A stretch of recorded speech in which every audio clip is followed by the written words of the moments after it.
Hello guys, मेरे channel में आप सभी का स्वागत करते हैं। वीडियो पसंद आए तो चैनल को ज़्यादा से ज़्यादा सपोर्ट करें, लाइक एंड सब्सक्राइब जरूर करें। चलिए बिना देर के आज की हमारी कहानी शुरू करते हैं। तो गाइस, आज की हमारे स्टोरी रियल लाइफ एक्सपीरियंस कब्रिस्तान में होने वाली दो स्टोरी है। चलिए बिना देर के वीडियो स्टार्ट करते हैं।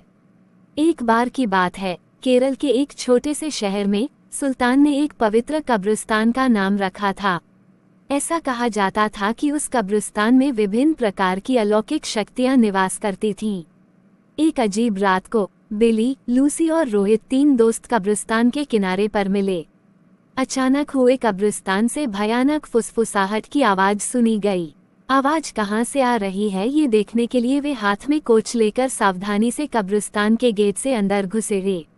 जैसे ही वे कब्रिस्तान में घूमे, हवा तेज गति से चलती रही। अचानक उन्होंने एक इंसान को मकबरे के पास घूमते देखा। वो उदास और खोया दिखाई दिया, इसलिए बिली, लूसी और रोहित उसके पास आए और पूछा कि तुम कौन हो और इतनी रात को यहाँ क्या कर रहे हो। तो उसने जवाब दिया कि मैं एक आत्मा हूँ और मेरा नाम अकबर है।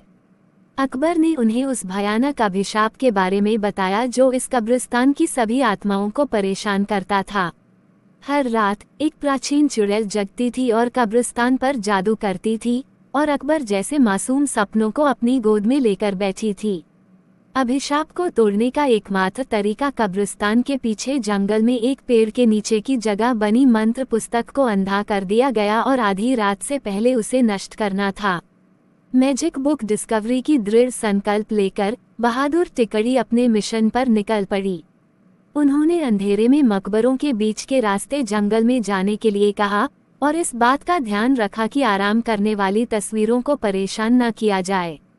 रास्ते में बोन्स नामक एक शैतानी छोटे स्केल का सामना करना पड़ा, जो उन्हें जादू की किताब में मदद करने के लिए तैयार किया गया था।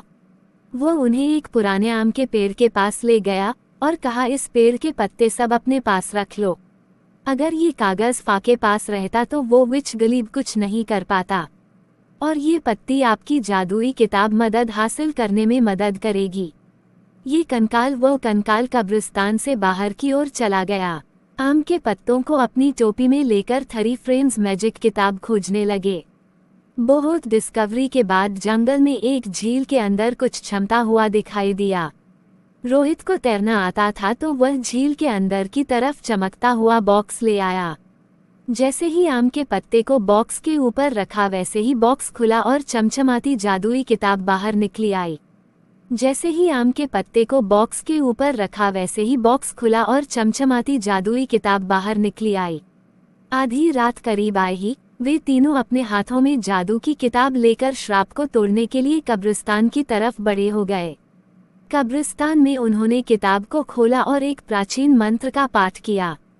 मंत्र पाठ देते ही भूमि कांपने लगी और कब्रिस्तान में एक तेज रोशनी दिखाई दी। वह चुड़ैल जाग गई और उसमें तब्दील हो गई, लेकिन उसकी शक्ति धीरे धीरे खत्म हो रही थी। उसने बिली, लूसी और रोहित को मैजिक बुक इमेजिंग से रोकने के लिए अपनी मैजिक शक्ति का प्रयोग किया, लेकिन उन तीनों पर कोई असर नहीं हुआ, क्योंकि तीनों के पास आम के पत्ते थे जो अपनी रक्षा कर रहे थे। धीरे धीरे चुड़ैल की सारी शक्ति खत्म हो गई और चुड़ैल भस्म हो गई। इसी तरह बिली, लूसी और रोहित ने कब्रिस्तान में फंसी हुई तस्वीरों को मुक्त कराया और कब्रिस्तान में फिर से शांति छा गई। चलिए हम आज की अपनी दूसरी कहानी शुरू करते हैं। रियल लाइफ कब्रिस्तान इकबाल की डरावनी कहानी। ये कहानी है इकबाल की, एक 16 साल का बच्चा जो अपने बेटे के साथ एक छोटे से बच्चे में रहता था। इकबाल के पिता बीमार थे। इकबाल को ही काम करके घर ले जाया जाता था। एक दिन अचानक उसका आशियाने से कुछ ज्यादा ही पैसा निकल गया और उसका आशियाने का देहांत हो गया। इकबाल की मदद करने वाला नहीं था। इकबाल खुद अपना अज़ू को कब्रिस्तान ले गया। वो अकेले ही अकेली रह रही थी।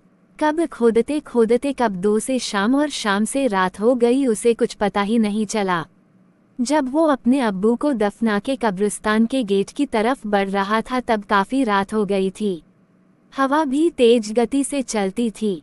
अचानक इकबाल को किसी ने पीछे से आवाज दी, इकू। जब उसने पीछे मुड़कर देखा तो कोई नजर नहीं आई। सिर्फ इकबाल के अब्बू उसे इकू कह के बुलाते थे। इशालिए इकबाल ने कहा कि उसका ओबसा उसे कॉल कर रहा है। जब इकबाल ने जोर जोर से एक उज़्बेक को बुलाया फिर भी कोई जवाब नहीं आया, तब वो डर गया और जल्दी जल्दी गेट की ओर बढ़ने लगा। लेकिन जैसे ही इकबाल गेट के नज़दीक पहुंचा अचानक बंद हो गया।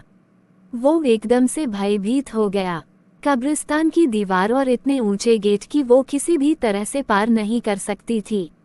कब्रिस्तान का एक और गेट था जो पीछे की तरफ था, लेकिन उस गेट तक जाने के लिए इकबाल को वापस कब्रिस्तान के बीच से जाना पड़ा। किसी प्रकार की टिकटों का वह अन्य गेट तक जाने का निर्णय। वो सुनसान कब्रिस्तान के बीच से जा रहा था कि अचानक उससे दूर एक आदमी खड़ा दिखाई दिया। वो उस आदमी के पास गया और पूछा कि तुम कौन हो। उस आदमी ने कोई जवाब नहीं दिया। इकबाल फिर से उसके पास ही दुकान वाला था कि वो आदमी अचानक पीछे से घूम गया। उनके दोनों आंखें लाल थे और इकबाल टूटकर देख रहे थे। ये देखकर इकबाल जोर से चिल्लाया और थप्पड़ लगा। भागते भागते वो एक पेड़ के पास रुका और किसी तरह पे रात गुजरात ने फैसला किया। कुछ ही देर में उसकी चारों तरफ कोहरा छाने लगा। अचानक उसने कोहरे में एक औरत को भागते हुए देखा। उस औरत के पीछे एक बच्चा भी भाग रहा था और उस बच्चे के पीछे एक और औरत भाग रही थी। लेकिन वो औरतें भागते भागते अचानक रुक गईं और इकबाल की तरफ आ गईं। जैसे ही कोहरा ने उस महिला का चेहरा इकबाल को साफ साफ दिखने लगा। उस महिला को देखकर इकबाल की रोंगटे हो गई, मानो जैसी महिला सालों से उस कब्रिस्तान में दफन हो गई। वो औरत इकबाल के करीब आ रही थी और इकबाल धीरे धीरे पीछे हट रहा था। अचानक इकबाल का पैर फला और वो एक कब्र में जा गिरा। कब्र इतनी गहरी थी कि वो वहां से निकल भी नहीं पा रहा था। उसे लगा कि कोई जमीन उसे अंदर खींच रही है। जब वो पीछे मुड़ा तो देखा कि औरतें उसे खींच रही है। उसका आधा शरीर जमीन के अंदर जा गिरा। अचानक उसे लगा कि उसकी कोई टोपी पकड़ के ऊपर खींची जा रही है। वो जैसे ही ऊपर आया सीधे कब्रिस्तान के बाहर भागते हुए चला गया। उसे समझ आ गया था कि उसे ऊपर खींचने वाला उसका आजू ही था। इसी के लिए कहते हैं कि जो आपसे सच्चा प्यार करता है वो आपकी देर के बाद भी मदद करता है। और गाइस मिलते हैं नेक्स्ट वीडियो में। आशा है आपको कहानी पसंद आए। Thank you for watching my video.